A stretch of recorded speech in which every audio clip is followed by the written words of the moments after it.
Good morning to all dear my students. Today I am going to solve the question by paper 2 of Gala paper, and I hope you would remember the last time we had solved the question number 1 to 10 section A. So in this video we are going to cover the question 11 to 24. So without wasting time, friends, come to focus our questions 11 to 24. Okay, so let's start. In 11 number question, what is written? State the condition for the quadratic equation ax square plus bx plus c equal to 0 to have opposite roots. तो students, अगर वो opposite roots है, there is some condition. क्या condition है कि अगर opposite root है तो उनका एडिशन क्या होगा? अल्फा प्लस बीटा क्या होगा? वो क्या होगा? 0 होगा, क्योंकि अपोजिट रूट है. अब जानते हैं कि मान लो एक आपका 2 है, दूसरा क्या हो? -2 हो, तो वो अपोजिट रूट हो गए. और अपोजिट रूट का सम क्या होता है? 0. तो alpha plus beta equal to 0 I have written here. Now we know the formula. क्या होता है? Alpha plus beta equal to -b/a मैंने यहाँ पे किया हुआ है. Now a will go in multiply with 0, so whole term will be 0. Now b is the necessary condition equal to 0. अगर 0 हुआ तो क्या होगी? उनके जो रूट्स होंगे वो अपोजिट होंगे. So now 11 is complete. चलो अब 12 देख लेते हैं. The common difference on AP is 5/2. What would be the difference of its 15th and 5th term? तो स्टूडेंट डिफरेंस क्या होगा? तो पहले तो हम देखते हैं कि क्या गिवन है. तो डिफरेंस हमको दिया है 5/2, मतलब D हमको गिवन है. अब difference of the 15 terms and the 5th terms याद कराऊँ मैं आपको स्टूडेंट्स. an का फॉर्मूला क्या है हमारे पास? an का जो फॉर्मूला था, an इक्वल टू क्या था? a plus n-1 into D, है ना? a plus n-1 into D. तो उसी के अंदर हम लोग क्या करेंगे? प्लेस कर देंगे. ठीक है, यहाँ देख सकते हैं हमारे पास मैंने an का फॉर्मूला लगाया है. an का फॉर्मूला आपको याद हो तो वो क्या था? a प्लस हो जाएगा n-1 इंटू डी, ये था फॉर्मूला. तो हम क्या करें? यहाँ पे हमने 15 की जगह 15 रखोगे, 15 यहाँ 15 रखोगे तो 15 - 1 क्या हो जाएगा? 14. वैसे ही वहाँ पे a प्लस 4d होगा. नाउ हम लोग क्या करेंगे? ये माइनस इंटर होगा तो दोनों की साइन चेंज कर दें, -a - 4d.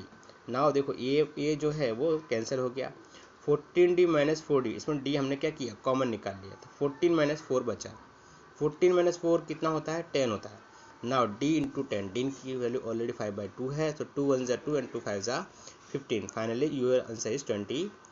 ये आपका आंसर हुआ. ठीक है, चलो स्टूडेंट, अब हम लोग नेक्स्ट इसका क्वेश्चन कर लेते हैं. 13 वाला क्वेश्चन है. ठीक है, चलो स्टार्ट करते हैं. 13 में लिखा क्या है? 13 में है कि in PQR and triangle XYZ, if PQ upon XY, QR upon YZ, PR upon XZ equal to 2/5, then find the PQR ratio XYZ. तो already we had learn this formula. What formula we had learn? We had learn area of PQR upon area of XYZ equal to PQ square upon XY equal to QR upon QR square upon XZ equal to QR upon YZ और PR upon YZ. इनका square already हमने एक theorem में पढ़ा हुआ है. Now we have given already side 2/5. तो आपको क्या करना है? ये पूरा होल कर देंगे स्क्वायर, इसको हम पूरा होल कर देंगे, होल 2, और उसकी वैल्यू रख देंगे 2/5. 2 से क्या होता है? 4 and 5 5 is 25. So here 4/25. So ratio is 4:25. Now this question is over. 14 की बात करें. If sine equal to 1/2 find the value of cot A. हमको क्या करना है? cot A की वैल्यू फाइंड करनी है. तो लुक एट हियर, हमने ऑलरेडी इस तरह से क्वेश्चन 8.1 में किए हुए हैं. साइन A की 1/2 है तो ये क्या होता है? Perpendicular upon hypo. Students, sine ये कहाँ पे है? ये रहा. इसके सामने जो होता है वो क्या होता है? परपेंडिकुलर. तो परपेंडिकुलर 1 है और हाइपो हमारे पास क्या है? यहाँ पे 2 है. अब तो दो साइड हमारे पास नॉन होगी तो थर्ड साइड फाइंड कर सकते हैं. तो बाय पाइथागोरस जो हमारा थियरम है उसके according AC square equal to AB square plus BC square ये नॉन है. ना AC इक्वल टू कितना गिवन है? यहाँ देख सकते हैं 2 है. दिख रहा है आपको? ये 2 है. तो 2 यहाँ प्लेस करोगे. AB हमारे पास नहीं है, AB इज अननोन, BC की वैल्यू 1 है. नाउ 1 का स्क्वायर 1 होगा और 2 का स्क्वायर क्या होगा? 4 होगा. नाउ 1 विल गो इधर जाएगा लेफ्ट साइड, तो sign will be change. Now 3 equal to क्या आया? AB square. So AB equal to कितना हो गया? √3. This is the value of AB. Now we have all 3 values of the triangle. Now easily we can find the value of cot A. Students, you know very well what is the cot ratio. Cot ratio क्या होता है, base upon perpendicular. I hope you would remember the trick that was given, Pakistan भूखा पैसा हिंदुस्तान हरा भरा। तो उसके अंदर आप देखोगे तो बेस अपॉन परपेंडिकुलर, ये आपको वहाँ पे रेशियो मिल जाएगा ना। बेस की वैल्यू क्या है हमारे पास, √3 है और ये 1 है ना। Finally answer is cot is equal to √3। तो अब हम स्टूडेंट्स चलेंगे हमारे पास नेक्स्ट क्वेश्चन की ओर 15 की टाइम। देखते हैं 15 को कैसे सॉल्व करना है, ठीक है। पहले रीड आउट करूँ व्हाट इज रिटन। 15 में हमारा लिखा है, if the radii of the two circle with the centre O and O' are 7 cm and 10 cm and the distance between their center is 12 cm, how many points do the circle intersect। देखो दो circle है, उनकी radius अलग अलग है, एक का 7 है एक का 10 है, तो वो मैक्सिमम कितने पॉइंट पे वो इंटरसेक्ट करते हैं। तो मैक्सिमम आपने देख जानते हो कि भाई 2 पॉइंट पे वो इंटरसेक्ट कर सकते हैं। मैंने यहाँ ड्रॉ करने की कोशिश की है, एक 10 बनाया है दूसरा 7 बनाया है। इन दोनों का टोटल जो डिस्टेंस आप देख सकते हैं, यहाँ पे आप देखोगे दोनों का टोटल डिस्टेंस कितना है, 12 सेंटीमीटर है। इसका मतलब क्या हुआ, 12 सेंटीमीटर इन दोनों का है, मतलब क्या हुआ कि ये दोनों का बीच का जो डिस्टेंस है वो 12 है, और ये एक का रेडियस ज़्यादा है दूसरे का कम है, इन दोनों को मिलकर ही आपका 12 बनता है। तो आप देखें ये दो जगह पर उसने इंटरसेक्ट की, इस पर और ये नीचे, राइट। तो इंटरसेक्टिंग पॉइंट जो होंगे वो कितने होंगे, एट 2 पॉइंट, 2 पॉइंट पे ऐसा वो करेगा। 16 देखें, what is the radius of the circle inscribed in a triangle with the side of the length 12 centimetre, 35 centimetre and 37 centimetre. हमें बताना है कि 3 साइड ऑलरेडी है, राइट। उसमें से हमें फाइंड करना है कि कौन सा होगा, ठीक है। देख लेते हैं हम लोग इन ट्राइंगल ABC। तो यहाँ पे हम देख सकते हैं हमारे पास ट्राइंगल दिया है 12 सेंटीमीटर है, 35 सेंटीमीटर और 37 सेंटीमीटर, राइट स्टूडेंट। यहाँ हम देखें अगर हमको यहाँ पर चाहिए तो यहाँ पे 3 साइड दिया है, 12 दिया है, 35 दिया है और 37 दिया है। तो हमने जानते हैं अकॉर्डिंग टू पाइथागोरस थ्योरम, अगर हमने इसको राइट एंगल ट्राइंगल ही क्यों ड्रॉ किया, हमने इसको इक्विलेटरल ट्राइंगल क्यों नहीं ड्रॉ किया। तो रीज़न ये है कि भाई 12 का स्क्वायर करेंगे तो 144 आ रहा है, 35 का 1225 और 37 का, तो ये राइट एंगल ट्राइंगल को शो करता है अकॉर्डिंग टू पाइथागोरस थ्योरम। तो इसमें राइट एंगल ट्राइंगल एक है। अच्छा, तो आर जो है, आर के लिए ये फॉर्मूला आपको याद रखना स्टूडेंट्स, वरना गलती हो जाएगी। ये कंपलसरी है, R equal to AB plus BC minus AC। मतलब पाइथागोरस के अंदर जो हाइपोटेनियस है वो माइनस होगा, बाकी दो रेस्ट जो साइड है उनका एडिशन होता है और डिवाइड बाय 2। तो हमारे पास दोनों साइड का वैल्यू, तीनों साइड का वैल्यू है, प्लेस करेंगे, नाउ डिवाइड करोगे, so you will get the 5 answer is the right answer. Okay students, तो हमारे पास इसका आंसर क्या आएगा, 5 आएगा, ठीक है। अब नेक्स्ट करते हैं।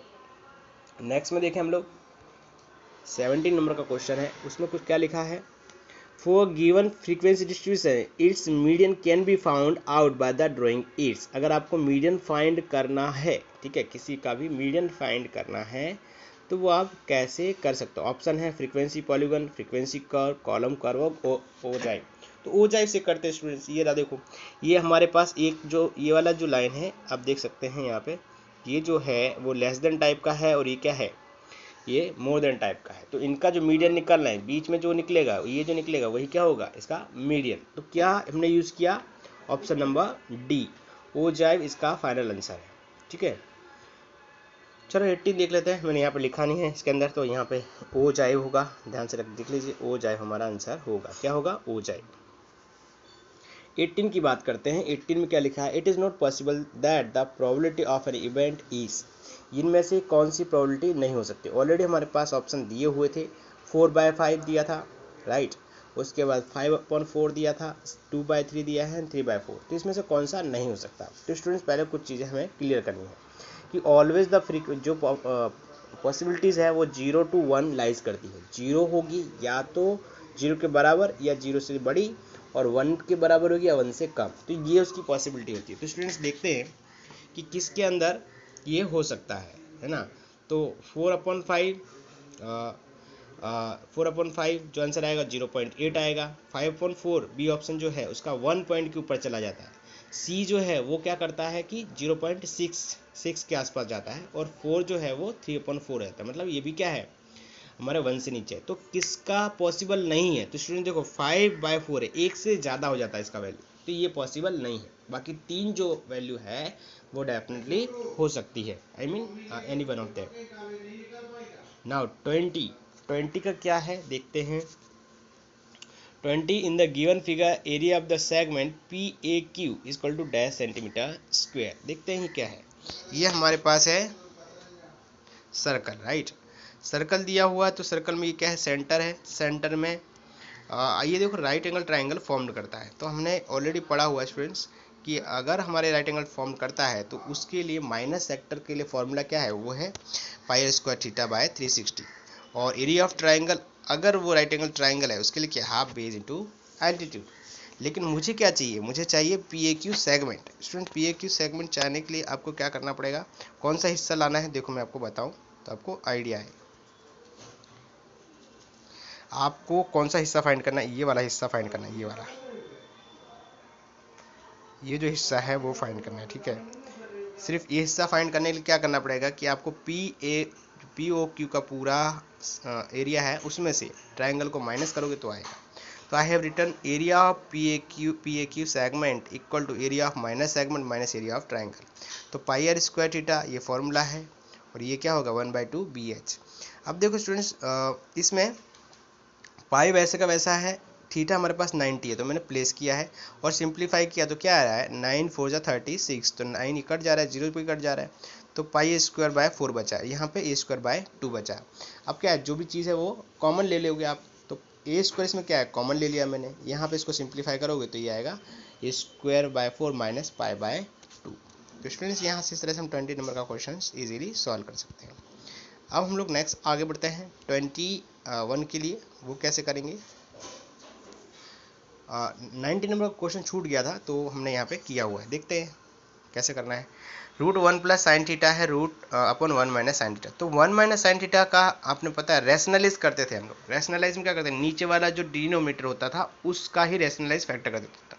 तो 1 प्लस साइन थीटा क्या है, उसका अपोजिट हम लेते थे रेशनलाइज में। तो 1 माइनस साइन थीटा का अपोजिट क्या होता है, 1 प्लस साइन थीटा। ऊपर नीचे मल्टीप्लाई करेंगे तो 1 प्लस साइन थीटा यहाँ कितने बार है, 2 बार है, तो हम लोग स्क्वायर ले सकते हैं। और यहाँ पे a माइनस बी और a प्लस बी की आइडेंटिटी फॉर्म हो रही है। देखो फ्रेंड्स यहाँ पे क्या हो रहा है, a माइनस बी आप देख सकते हैं एंड a प्लस बी की क्या हो रही है, a प्लस बी की आइडेंटिटी फॉर्म्ड होगा। तो वो a square minus b square होती है, तो 1 का स्क्वायर हो जाएगा साइन स्क्वायर थीटा हो जाएगा। 1 का स्क्वायर तो 1 ही रहेगा और साइन स्क्वायर क्या हो जाता है, तो 1 माइनस साइन स्क्वायर जो होता है 1 माइनस साइन स्क्वायर वो होता है कॉस स्क्वायर थीटा। और ये 2 से 2 कट जाएगा, कॉस स्क्वायर कट जाएगा तो बचेगा क्या, 1 plus sine theta upon cos theta. Simplify करोगे 1 by cos theta plus sign by cos theta और ये हमारा फाइनल आंसर आपको मिल जाएगा। क्वेश्चन नंबर 21 की बात करते हैं। 3 metal spheres with the radii 3 centimetre 4 centimetre and 5 centimetre, ये हमारे पास नेक्स्ट क्वेश्चन है। इसको कैसे करना है, तो देखो तीनों को मिला के आपको एक वाला बड़ा वाला सर्कल बनाना है। तो क्या करना है, पहले का वॉल्यूम लिखो, दूसरे का लिखो, तीसरे का लिखो। ये 4/3 पाई आर क्यू ये वॉल्यूम है क्या, ये R1 का, ये R2 का और R3 का। तो 4/3 पाई क्या है, कॉमन है। तो स्टूडेंट्स ये दोनों कट जाएंगे सिर्फ, तो बचेगा क्या, R1 equal to a square plus b square plus c square, मतलब R1 का क्यू बी और R2 का क्यू और R3 का क्यू। इन तीनों का क्यू करेंगे तो क्या आएगा, 27 आएगा, 64 आएगा, 125 आएगा। ओके, अब ये R1 क्यू को तीनों का एडिशन कर दिया हमने, 216 आ रहा है। तो R1 का क्यूबिक रूट निकालोगे ना तो 6 आएगा। ओके, तो इस तरह से हम आराम से रेडियस निकाल सकते हैं, अंडरस्टूड। और अब हम चलते हैं नेक्स्ट पर, क्वेश्चन जो हमारे पास है उसको सॉल्व करेंगे, ठीक है। चल, ये हमारे पास 22 का क्वेश्चन है। 22 में हमारे पास ऑलरेडी ये कहा हेमिस्फीयर है, रीड आउट कर लेता हूँ मैं आपके लिए। The volume of the largest right circular cone that can be carved out of the solid hemisphere of radius r is given by. ये क्या करना है कि हेमिस्फीयर में से आपको क्या करना है, कॉन को निकालना है। तो स्टूडेंट्स उसकी रेडियस क्या हो सकती है, उसका बेस जो होता है वही उसकी क्या होगी, रेडियस होगी। जो उसका बेस होगा वही क्या होगा, रेडियस। तो ये इसका बेस है हेमिस्फीयर का, तो यही इसका हाथ है वो रेडियस हो जाएगा। और कॉन तो ऐसे ही बनेगा, लेकिन कॉन के लिए जो फॉर्मूला है वॉल्यूम ऑफ कॉन देखोगे तो वॉल्यूम ऑफ कॉन है 1/3 पाई आर स्क्वायर एच। तो स्टूडेंट ये हेमिस्फीयर है, हेमिस्फीयर में क्या होगा, ऑलरेडी अगर इसका रेडियस आर है तो हाइट भी कितनी होगी इसकी, आर ही होगी, मतलब ये जो हाइट है वो आर होगी। तो यहाँ मैंने एच की जगह देखो आर लिखा है और पाई आर स्क्वायर तो वैसे का वैसा था। तो 1/3 पाई आर क्यू ये इसका क्या होगा, फाइनल आंसर होगा 1/3 पाई आर क्यू। नेक्स्ट 23 देखते हैं। 23 में क्या लिखा है, the 20 term of A P this, कह रहा है 20 टर्म्स हैं और उनका सीरीज़ क्या है 50 है, 47 है, 44। तो ए तो हमारे पास 50 हो गया, डी हमारे पास -3 हो गया। अब निकालना क्या है A20, तो हमने क्या करा a plus n minus 7 into d के फॉर्म में रख दिया। और आपने वो जानते हैं ये इस तरह से 20 आ जाएगा, इस A20 -7 आ जाएगा। और आंसर क्या होगा इसका, ये हमारा -7, ठीक है। तो ये मतलब यहाँ पे ये जो लिखा है वो ऑप्शन है, ये थोड़ी गलती है, ये ऑप्शन है, ऑप्शन ए इक्वल टू -7 है ना। नेक्स्ट 24 देखें, if m equal for the given frequency distribution if m equal to 24 m x bar I mean mean equal to 22, तो हमको फाइंड करना है z, मतलब मॉड फाइंड करना है। तो this is the very very important formula that you have to keep in mind while solving this question. Whenever 3 mean mod median given at that time, you would use this formula. This is very very valuable formula for this chapter, and probably or most of the time questions comes from this formula, so you have to learn it. Z equal to 3m minus 2x bar. Z is that is the mode, m क्या है, m जो है median और x बार क्या है आपका mean. तो mean हमारे पास 22 प्लेस कर दो और हमारे पास ये 24 मीडियन प्लेस कर दो। Now you have to the multiply and do the solutions, you will get z equal to 24. Okay students, here I am going to finish our this lecture. Next lecture you can section B.